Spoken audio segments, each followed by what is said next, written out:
Talented Specialist for CCSD. I'm here to represent special needs. Whether GATE is or is not being considered to be cut, I'm here to remind you of the need for this program. All students need to perceive school as purposeful and useful.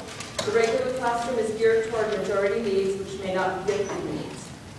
Many student talents are overlooked with behavior issues that develop as motivation wanes.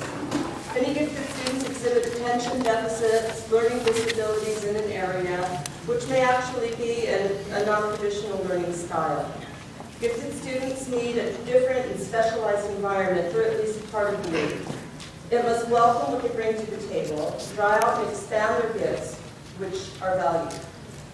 They also need time with intellectual peers for a sense of belonging and to bounce more complex ideas off each other. The discourse in a GATE class is more sophisticated than in a regular classroom. If GATE is ever cut, these students may lose interest and motivation. We cannot afford to lose great minds by denying them experiences they need in order to thrive in school.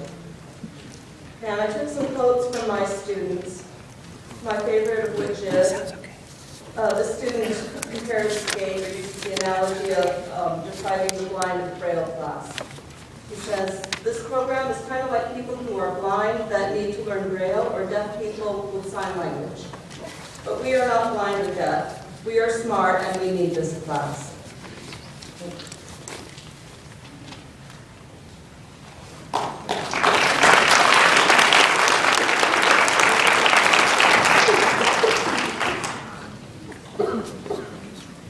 Good evening. My name is Tim Hager. I am a sixth grade teacher at O'Callaghan Middle School. When I began my teaching career, I felt my profession was one of those few meaningful careers that was valued. Because it contributed positively to society, it was so much more, ladies and gentlemen, just chasing after the bottom line and running after check to check to check when I was in business. I had the opportunity to instill in young people morals, honesty, and a work ethic. I sincerely believed I could make a positive difference in my students' lives, be an example of how playing by the rules, working hard, and setting goals did indeed make a difference, and one could be successful. Not to mention my mother is so proud of me, which is important to any son. However, lately, my colleagues and I feel that we are under attack in the media, everywhere we go, no matter what channel we watch, no matter what state we keep an eye on. We are being devalued as professionals. To begin with, when one feels devalued, he begins to question the selfless decision to enter the teaching profession. All of us in this room who are teachers knew we weren't going to make a ton of dough getting in this business. We knew that. And we knew that if we traded off getting pay raises all the time for some perks down the road, it would all come out even, which we negotiated in open on that in our contracts. A devalued teacher's confidence starts to erode, not only in ability, but also self-respect of the profession. I just wonder how soon it's going to be before my kids say, yeah, my dad says you guys aren't anything anyway, you don't do any good, you don't really mean anything. Your test score is this, your test score is that. Moreover, one loses pride that he or she is a teacher, a leader, a mentor, and a good citizen. One's frustration can easily surface in the classroom with no patience, sarcasm, disrespect, open anger, and even resentment. Please wrap up. Please value us in what we do.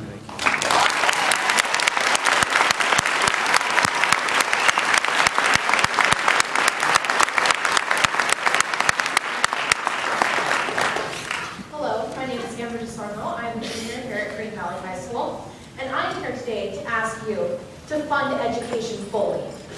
As the budget becomes tighter, the school district has to find programs to cut. Some of the first places often targeted are sports, performing arts, and after-school activities.